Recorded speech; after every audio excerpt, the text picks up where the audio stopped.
start the recording. And let's see here.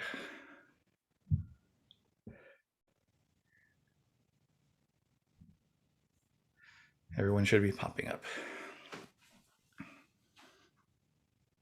Oh my goodness. Hello, everybody. Welcome. Oh, all these faces. Yeah. I'm just going to let people sort of come in. And while people are coming in, I'm going to remind the first note on my notes here is breathe. So I'm just reminding myself, just take a moment, let people filter in. All these faces. Tim, good to see you. Powell, Matt, Yana, Sarah, Lori. Robin's here today. My wife, Robin. Go ahead and wave. Yeah. Kiko, Heather, Michael, good to see you. Control room. How's it going in there? It's Yuri. Kareen. Good to see you. Yeah. All right.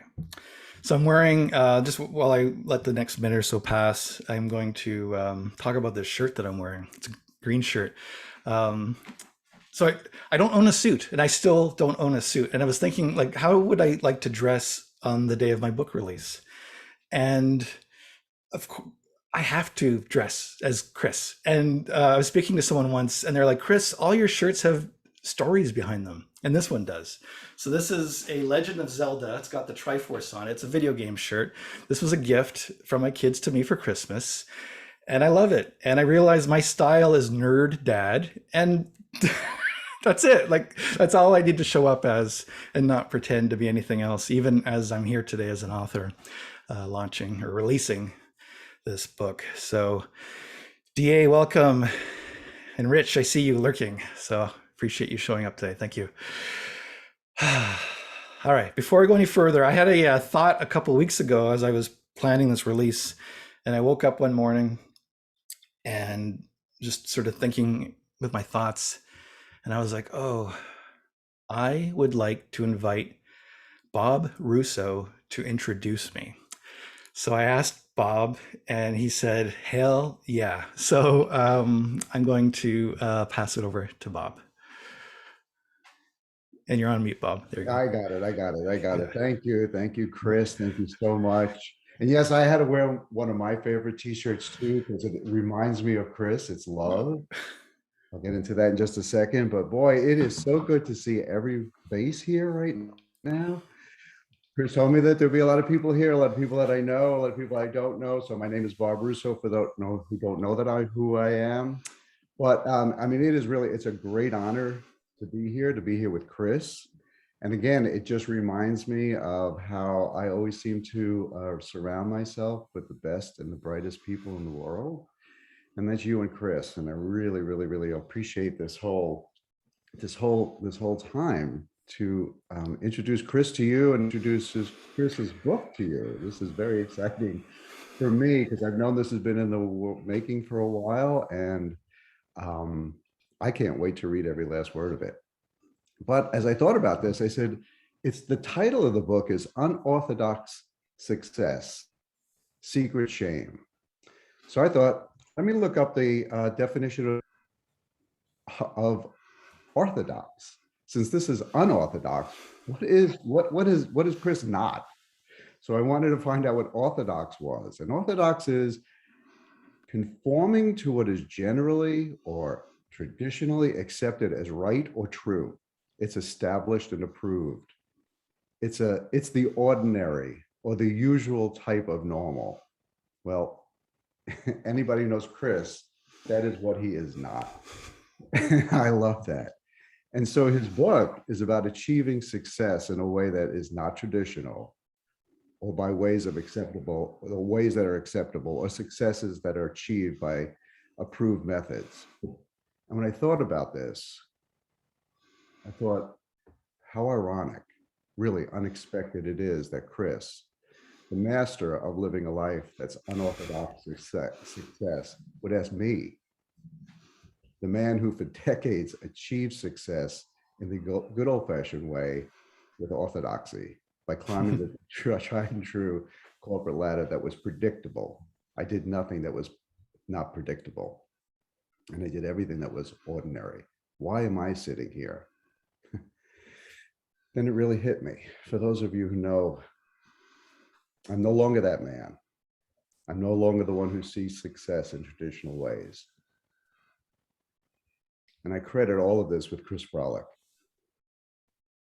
He put me on the path of unorthodox success. You know, Chris and I only know each other just slightly over a year. And he was one of them. There are many of you here on the room who looked at me straight in the face and said, Bob, stop measuring yourself by titles given to you, by external achievements. Chris asked me, I think it was on the first time that we met in a Zoom just like this. We haven't met in person yet, but I can't wait for the day for me to hug that man. He said to me, who are you without all of those titles? And I said, I don't know. I don't have an answer for that. And he just said, go out and find out. And as many of you know, I did. And that exchange was just less than 12 months ago, like I said.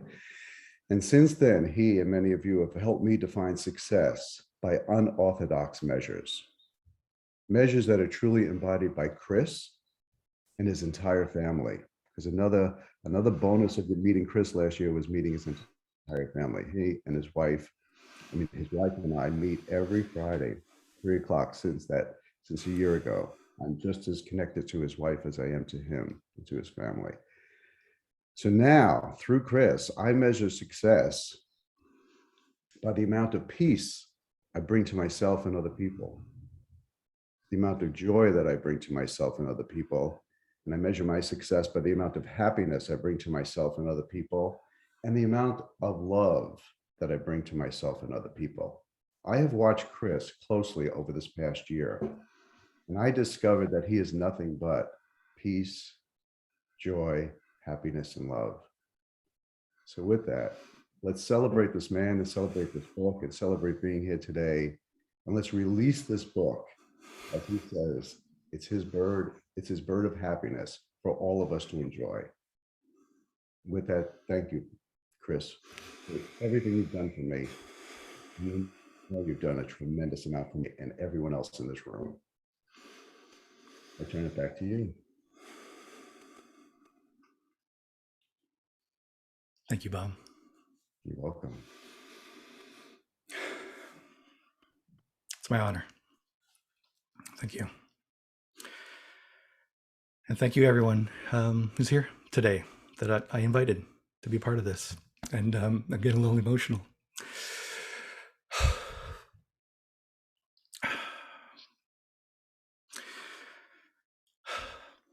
Thank you.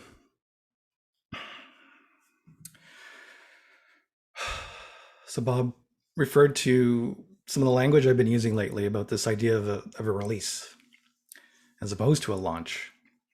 And I've been really sitting with that and thinking about it. And it's just how I've seen this thing. This book is going on a mission. I'm giving it all the time it needs. I've decided I will only evaluate its success and impact after 10 years. And today is the day I in a figurative sense and a literal sense, just letting this little delicate bird just go off into the world. And I thought how to celebrate that than to invite people to be part of it and to do things in my unorthodox way. And this is it. This is a product of it. So I want to thank everyone for being a part of that. So this is it. 60 days ago, this book was a thought in my head. I was asked, Rich, he's on the call today, what's a 60-day goal? What can you create in the next 60 days? And this came to me, and I made a declaration. I'm involved in a couple different communities, and I stated it to both of them. I'm going to not just write a book, but complete it and publish it within 60 days. And here we are. And I knew the book could only be possible if I spoke about something I know so well. And in one sense, this book took 60 days. Another sense, it's been many years in the making. So both statements are true. And I asked myself, what's the pain that I know that I can speak, that I can speak better than anyone else? And this is what I came up with. So the title is called Unorthodox Success, Secret Shame. And as Bob referred to about what orthodox means and unorthodox means, the second part of the title is Secret Shame. And that's a deep part of my pain. The shame that I carried for basically my entire life. And the more successful I found myself, the more shame I had about my success. And at the beginning of this talk today, I talked about this shirt that I'm wearing, that I'm not ashamed of showing up in on something as important as my book release day. But I used to be ashamed of how I looked, that I didn't own a suit. 3 years ago, I was too intimidated to be a judge at a high school business competition because I saw the teenagers dressed in suits, these kids on their way to future MBAs or wherever they're going, and I didn't feel qualified to judge a high school business competition. So that was my shame, and I dealt with a lot of it. And this book chronicles my story of where I came from and then how I got through it. And I realized what a gift I have now to be able to speak my story. During the years I was ashamed of my story, it was because I thought it was just too weird and too unorthodox and too oddball, and no one had anything to learn from me unless they were me and they did it the way I did it when I did it. And I'm learning now, no, the opposite's true. Because I'm so unique and unorthodox, that's exactly why I have so much to share. So I'm really thrilled to be able to do that. When I was working on the title, I was brainstorming. I have a list here just to show you my process. I haven't counted, but basically this was just a brainstorm. And sometimes I would dictate it into Siri on my phone and I would add to it. And it was basically over a couple of days. I shared this list with someone and they said they started to look at it and they stopped because they felt like they're invading my privacy because it was just too raw. But I was proud of revealing my process of how I came up with the title. And I'm proud of how revealing I have been of this book to the people that are here, to the communities I'm a part of. That's not something I ever did before, to actually show you what I'm working on as I'm working on it. So I'm really proud of that. So my plan today is to share a couple passages from the book and open up for a little bit of discussion. And I'll share the link with how you can get my book afterwards. And other than that, we're all just here to witness this moment.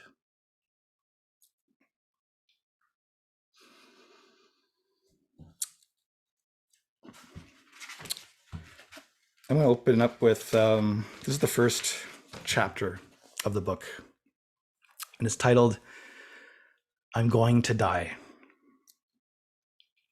I think I'm having a heart attack, I told Robin, my wife. It was the only explanation I had for the pain in my chest. I felt pressure, like a contraction all around the center of my chest. It was like someone was pushing their fist into my rib cage. I didn't know what to do. I was terrified that I was going to die. After asking a few questions about other symptoms, Robin said, it's not a heart attack, it's anxiety. You spent so many years worried about money. Now that it isn't a worry, your mind has to find something else to worry about. Robin tracked down my bottle of Ativan, prescribed to me years earlier to help with flying to Australia. I took one, hoping Robin was right. I had no other choice but to trust Robin in that moment. In my mind, I figured if I collapsed on the floor, Robin could call 911. I would wait until that moment before going to the hospital. I guess enough of me suspected I wasn't actually dying, and I wanted to avoid the shame of showing up in the emergency room as a hypochondriac. The tranquilizers began to work. The fear was subsiding. Whatever it was I was feeling in my chest wasn't an actual heart attack, because it wasn't getting worse. It was getting better. I wish I could say things got better from that day, but they didn't. I wish I could say I didn't fear having a heart attack again, but I did, regularly. I wish I could say I learned to get through these panic attacks without resorting to tranquilizers, but I didn't. Not for a long while. Why was I feeling this way? I had so much to celebrate and be grateful for. Robin was correct in saying I used to worry about money for years, and now I didn't need to anymore. After living precariously my entire adult life, I had finally made it financially. My latest venture, a webinar tech business, was a financial success. I still have an ATM receipt from that time from the bank with my checking account showing a balance of $723,881.82. I actually have it here. It's on my desk. That's why I know that number exactly.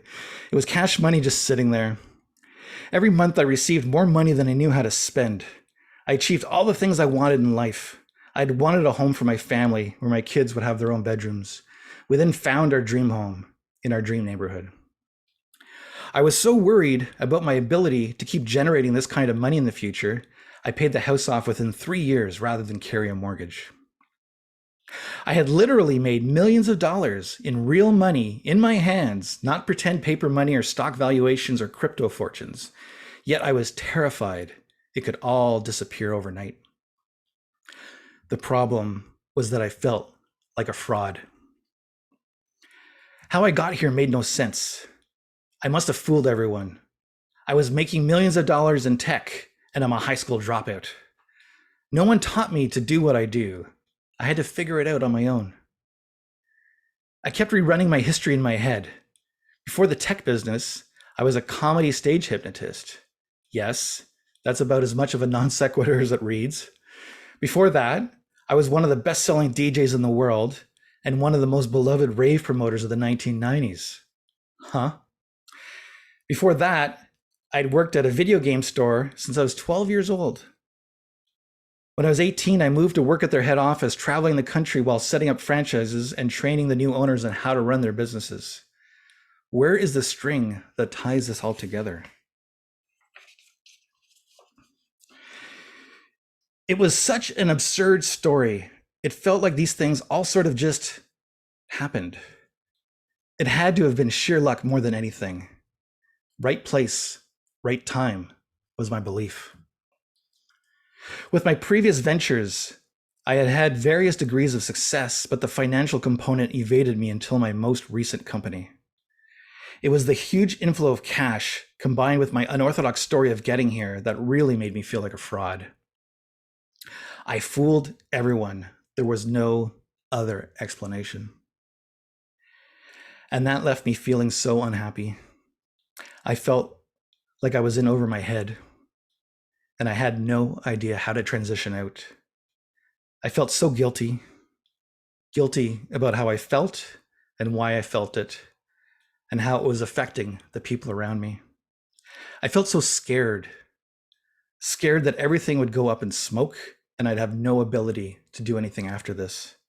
My only thought about how to create income was to rent out my basement of my house as an apartment. I didn't see any potential in myself for doing anything else. I was scared I was going to die, either by dropping dead of a heart attack or going to sleep and never waking up again. What would happen to my family without me to support them?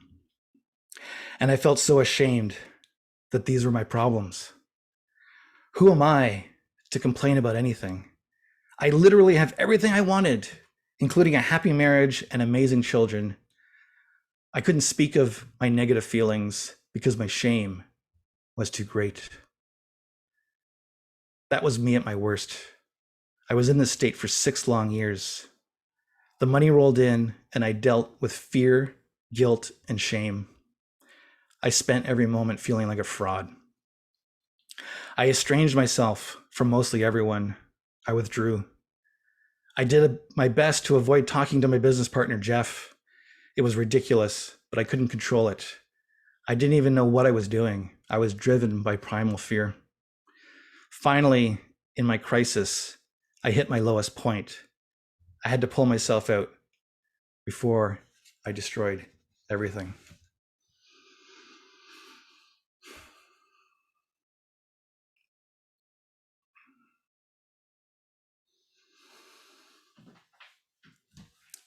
That's the first chapter.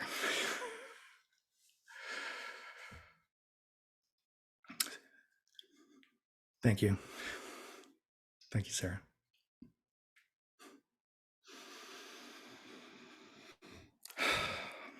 So this book is part my story, but then I asked myself, like, how can I best help people who are reading this? And I came up with a concept. It's a format I follow throughout the whole book, which is basically, I'm going to tell you a little bit about myself, and then I'm going to ask you to reflect.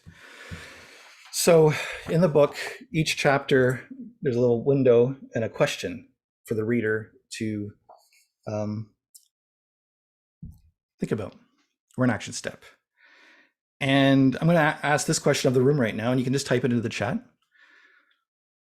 What in my story do you relate with?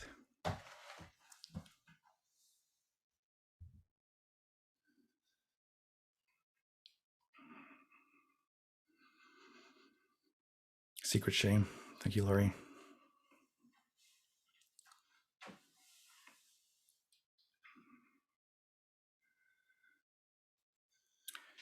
Raw fear of not being enough. Anxiety causing me to have also a heart attack. Fear of not having enough. Fear. Being worried I'll be found out as a fraud. Feeling like I fooled everyone. Shame of not being enough.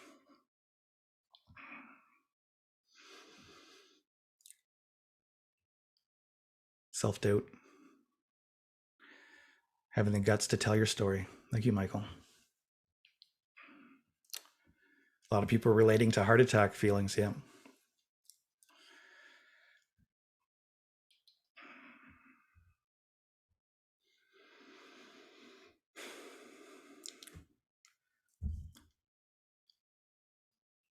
Thank you, everybody. Because this is the thing.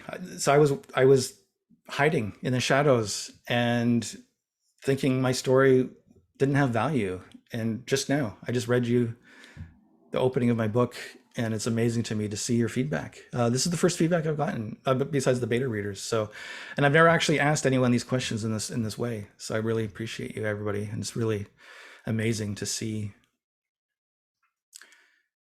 what came out.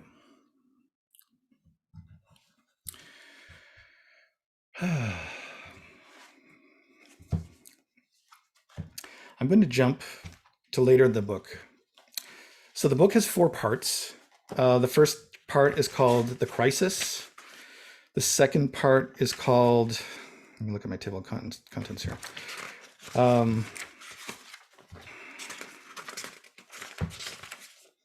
The Awakening. The third part is The Way Forward. And the fourth part is called Peace Achieved. And I basically just take you through my entire journey. I'm going to jump to chapter 26. This is part of The Way Forward.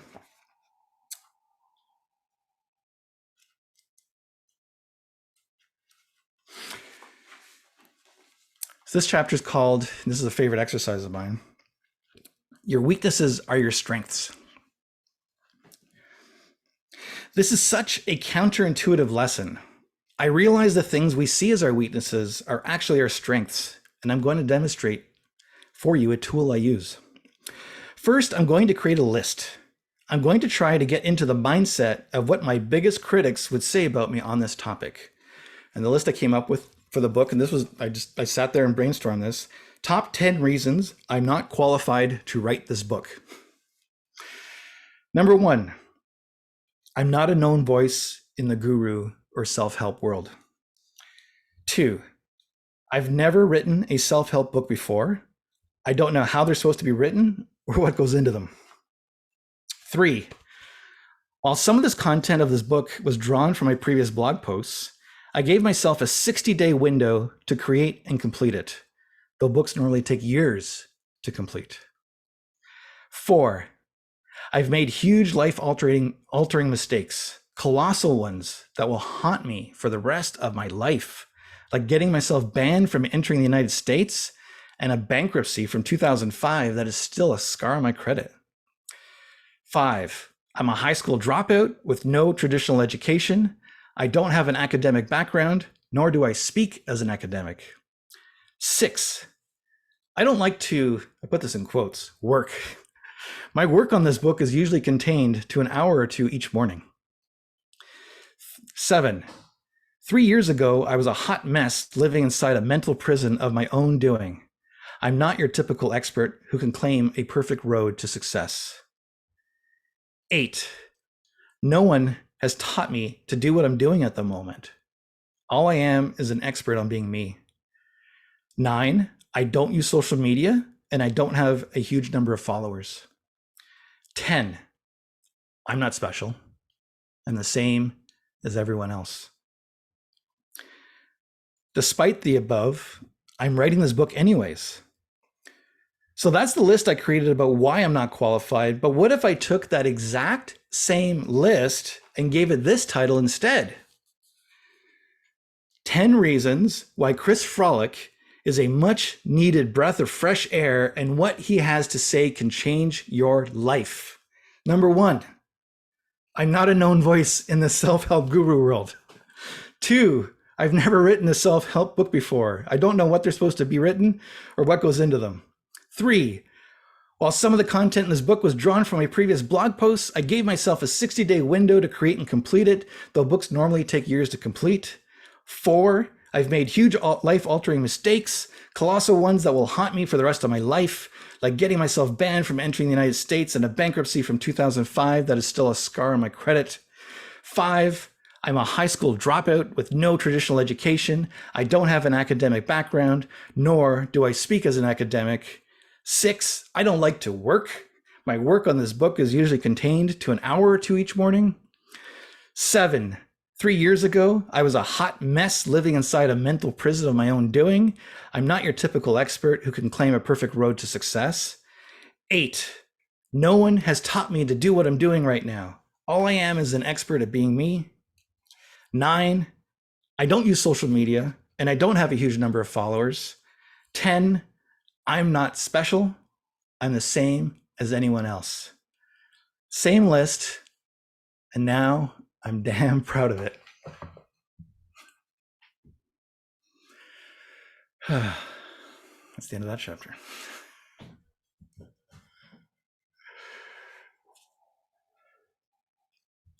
So the exercise I have here,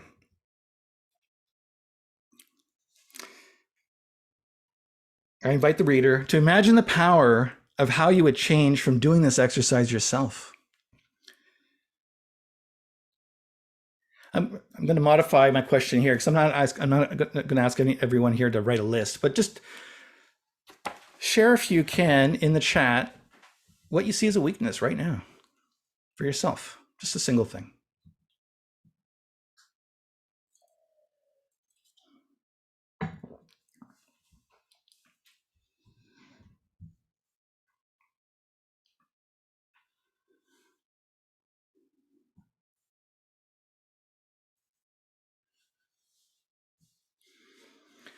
Too emotional. Spent much of my 20s rock climbing instead of working and being productive. Not taking bold steps I need to, waiting too long. I don't work in the field I studied in.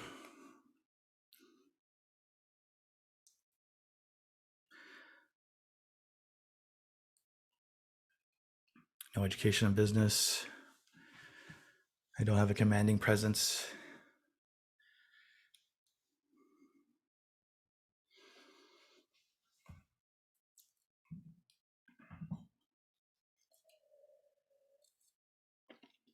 I'm old.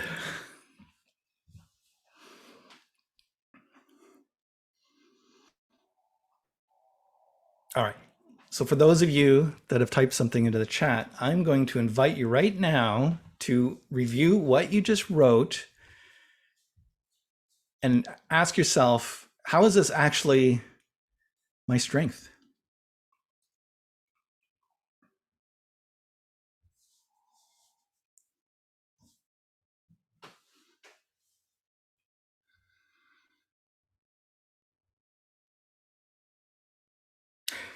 Stealth seminar, Jeff. I love it. I'm experienced. I get shit done.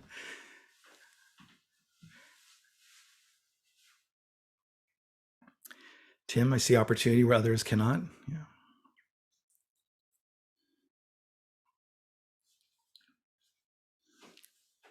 People feel safe with me.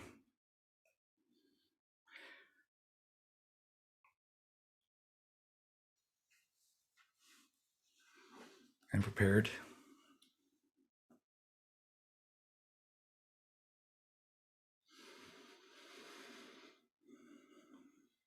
I offer unorthodox perspectives. Yana, yes, that's when I have come to learn about myself.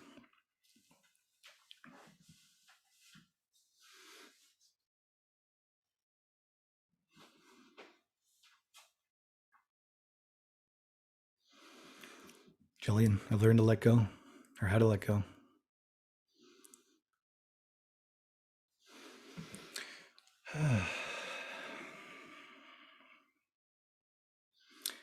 Thank you, everybody. Imagine if everything was just that easy. And why can't it be?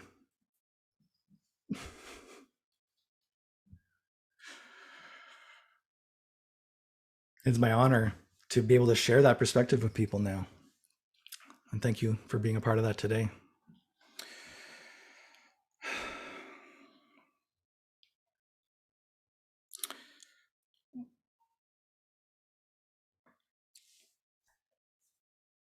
So my book is available right now. The buy buttons are live. I'm going to post my link in the chat. You can go to chrisfrolic.com. The buy buttons for Amazon are there. I also have made it available through Lulu for people who don't shop with Amazon. And I'm inviting everyone today to be part of this 10-year mission of this book and this release. And how you can help me is when you've read the book,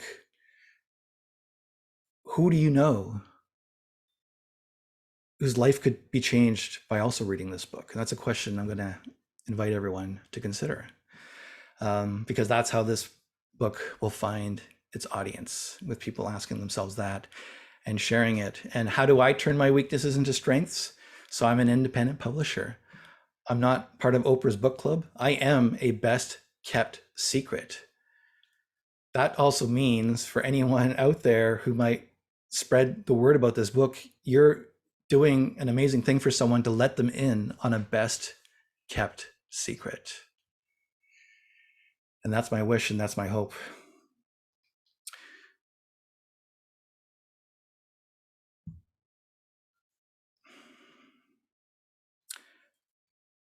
I am moved at the moment to open the floor up for comments. So would anyone like to share a comment about anything from today, your experience of being here, or anything else you'd like to share? I'm looking for a hand.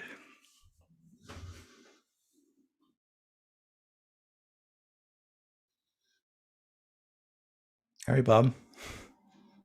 Wei-Ming, I see you next. Okay. You know, I'm going to raise my hand, and you can't ask me into a room without having me speak. So, what you bring up, especially in the first exercise, is perspective, as well as your whole life is perspective, right? So the first one is like, I look at myself this way, but I can turn it around on a dime, and everything is turned around.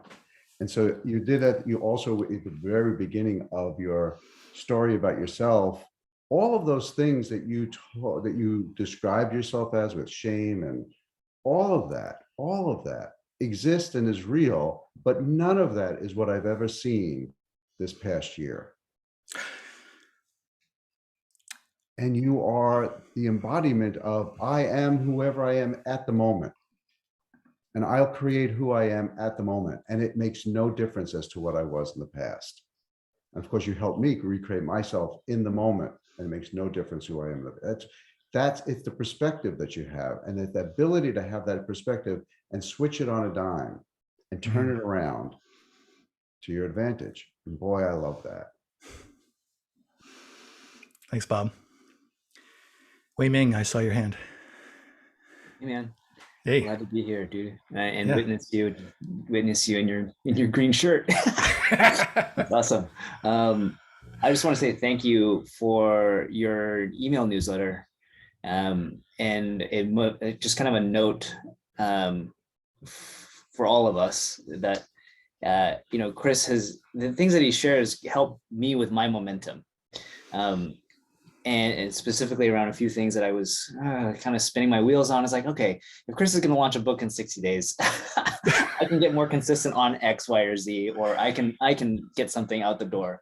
And as much as each of us and whoever we're all sharing about our insecurities or our fears, and I think Chris is a great example of how owning those fears is helpful to other people.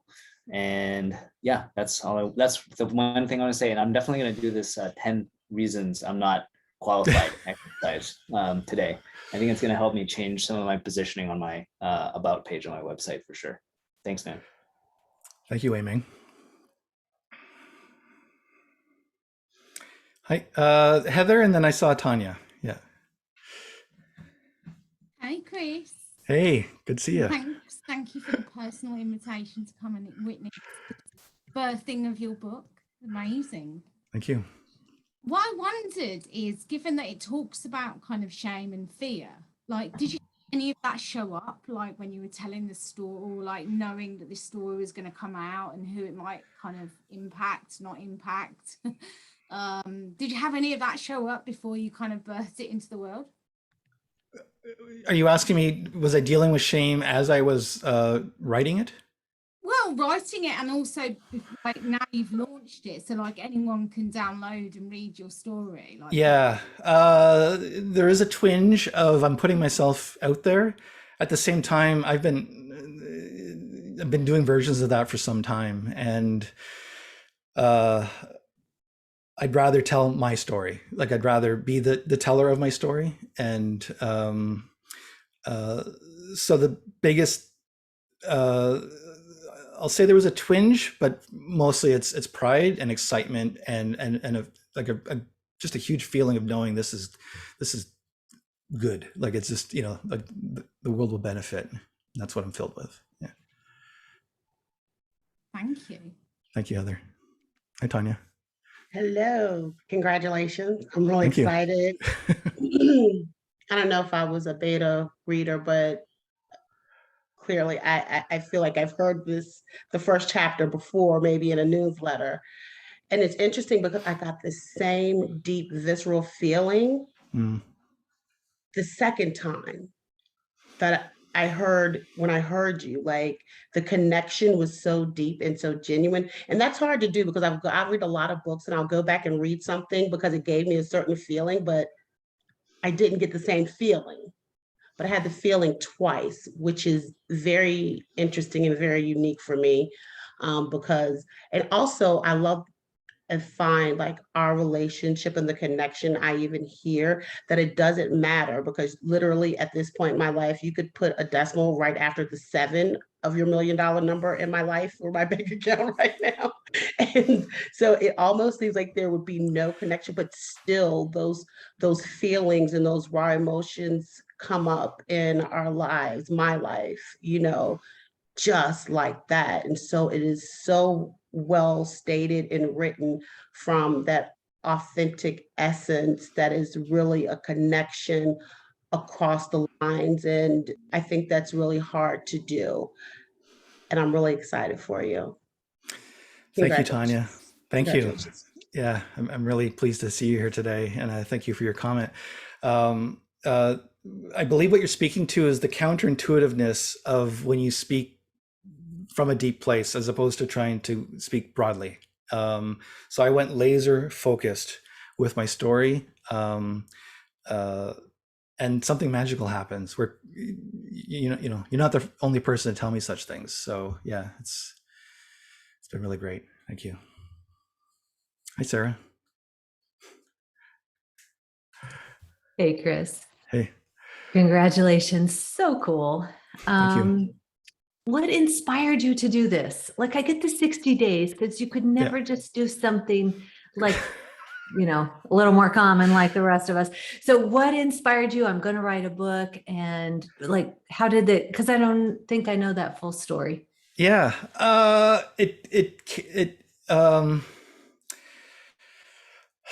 Well, I've been writing. You're part of the Frolic 100, so I have been writing. So I write an article a week, and a lot of you who are part of my Frolic 100 have been seeing me work through this stuff. And when I started blogging over 3 years ago, it was not with the intention of writing a book. It was just I have value, and I have things to share with the world, and I just committed myself to writing once a week.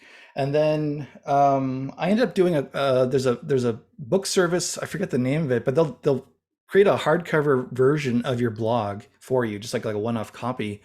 And when I got that in my hands and I could see my blog posts in this beautiful hardcover book, I was like, geez, I do, like, there's a book here. I know that.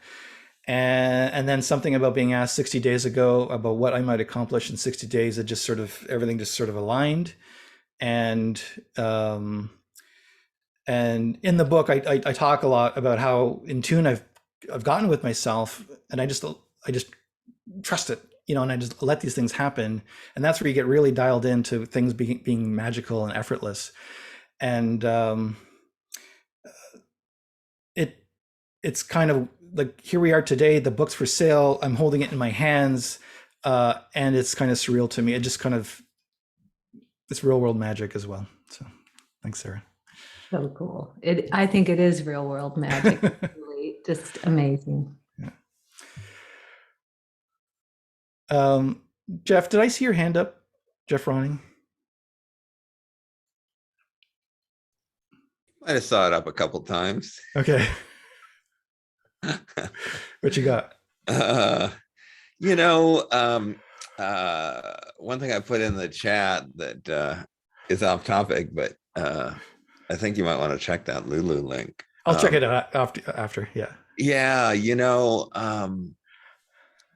This is an interesting experience for me because, it's a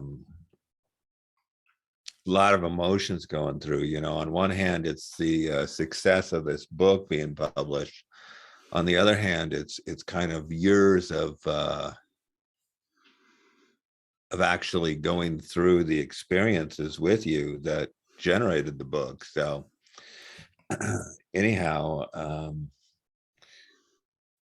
I don't know.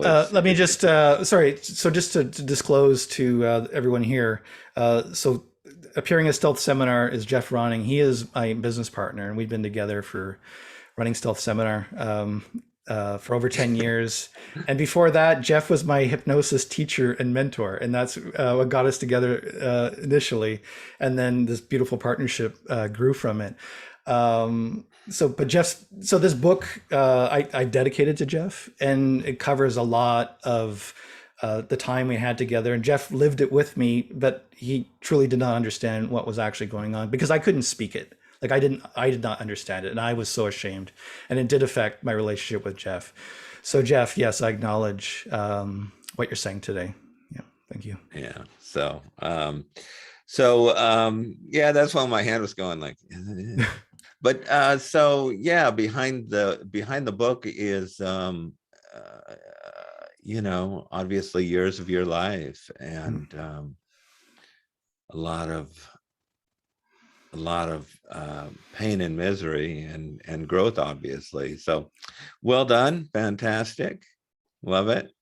Good to see you come out the other side. Well, that's it. It's demonstrably so, right? And that's the power of it, right? And that's what moves people because, yeah, the crisis was real, and I write about it in vivid detail. And at the same time, there's nothing that's exaggerated. I mean, if anything, Yeah. you downplay it. Mm. You know, whereas usually it's just the opposite, right? When people Yeah. are producing something or generating content, they're trying to exaggerate their you know, accentuate the things that are happening. Whereas yeah, this is real stuff. Mm. Thank you, Jeff. Kenshin, I saw your hand, or is Kenshin still there? Oh, there you are. Yeah, I did see your hand. Gillian and then Catherine next, but Kenshin, go. Yeah. Congratulations, Chris. Thank you. Heartfelt congratulations on this. What I was curious about was that I know that time is, the 60 days is something to push up again. What would you have added if you had another 30 days, if anything? Good question. I am so at peace with this book. And I definitely embodied that perfect is the enemy of the good. So it's good that this thing is done. And yes, I could toil, I could add chapters, but I really, really, really, really wanted the story, the 60-day story. Like that really fired me up. I wanted that 60-day story. So I actually don't have a clear answer for what I wish was in there, because I'm so proud of what's here, and it is a complete book. Congratulations. Thanks, Kenshin. Gillian. Well, first of all, well done. Amazing. I've just ordered my Kindle copy because I think the shipping to the UK is a bit expensive, but but I look forward check to check the Amazon UK site, because they will print it locally to you. Yeah. Awesome. Go ahead. Yeah. I was curious, at any point during the 60 days after you put this out into the world that this is what you were doing, did you experience any doubt that it wasn't going to happen, and how did you overcome that? Yeah. So a big yes. I made my declaration to the communities I'm part of. I felt good about it initially. I did a timeline. I said, okay, working backwards from August 10th, here are the milestones that I need to hit. And I made a plan. I was like, okay, this is doable. And then I started writing additional material. I started forming the book. That was all moving positively. And then Robin, my wife, acted as editor on this book. And once Robin took the first look at it, the feedback that was in written form for me that I didn't discuss with her, it was just left for me in the morning, was quite devastating. So, and I was like, oh my God, this book cannot be done in 60 days. I can't fix what needs to be fixed here. My idea of mining my blog for source material is not working. I'm in big trouble because I've already told people this is happening. And only a few hours later, I sit with Robin, and Robin's like, no, the book is good. Like, the book is good. Just these are small things. And I realized in that moment, holy crap, that inner critic in me is still there, And so Robin's comments were constructive, and all of a sudden I thought this whole thing was going down the toilet. I learned from that moment on, all feedback from that point forward, I would discuss with people. So don't send me like written form. I want to have a conversation with you. And that made my life a lot better. Amazing. Thanks, Gillian. Hi, Catherine.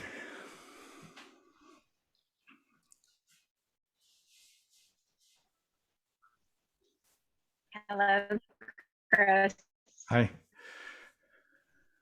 What a delight to be with you in this moment. Mm. Congratulations. The thing that I'm most curious about is Chris Frolic in this moment.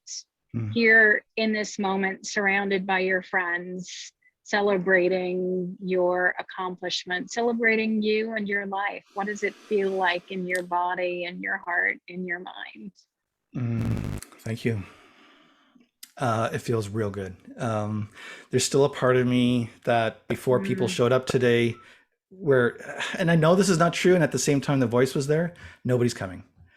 Nobody cares. Nobody's going to come.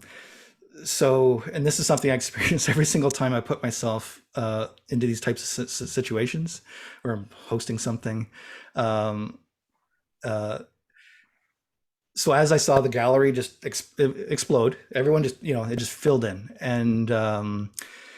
and knowing you were here to celebrate with me, to support me. I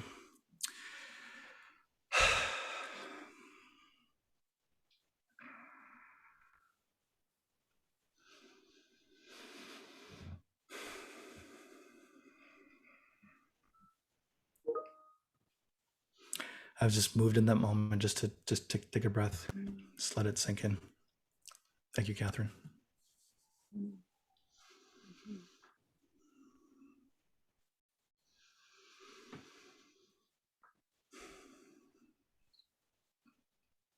Thank you, Paul.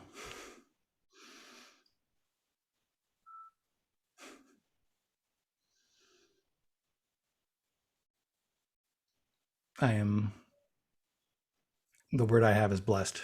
Blessed to be here today with you all. Thank you.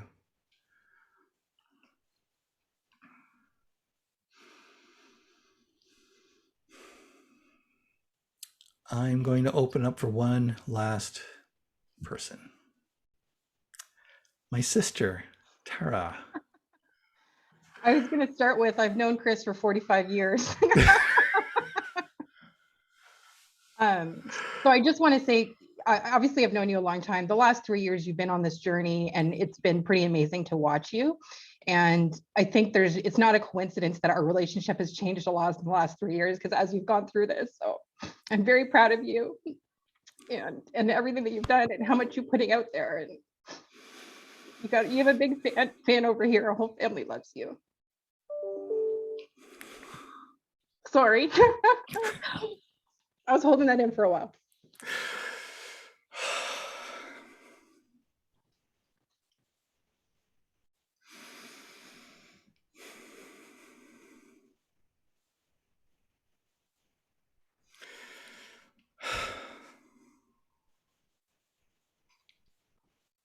Love you, Tara.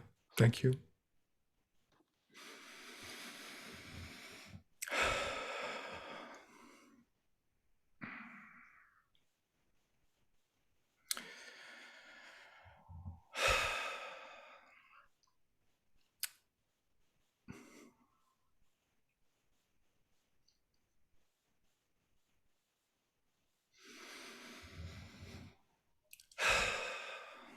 Thank you, everybody.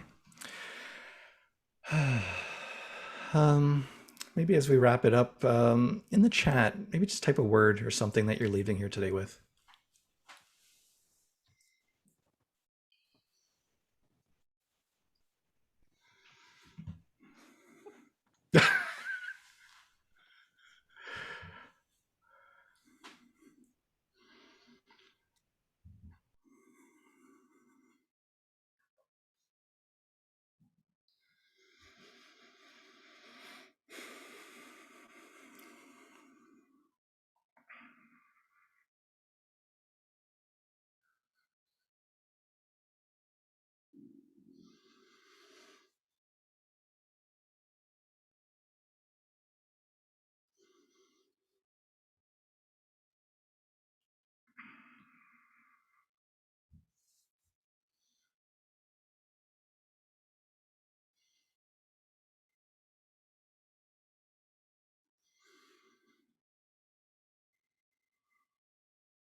Thank you. And that's how I'm releasing. Oh, someone asked me, what's my word? Thank you, Sarah.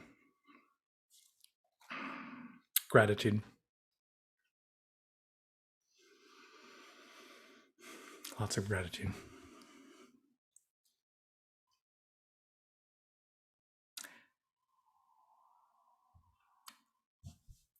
The little bird has flown. And I want to thank you for coming today. When I do these things, I don't know what's going to happen. I don't, you know, I make it up. And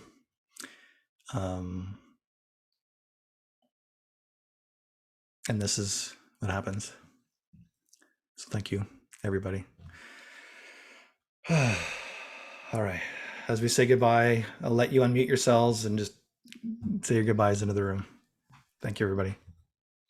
Peace out, y'all. Have a good day. Woo! Good job. Way to Thank go. you, Way to Chris. go. Chris, Way to go. goodbye. Way to go. Congratulations, Chris. Bye, everybody. Bye. Man.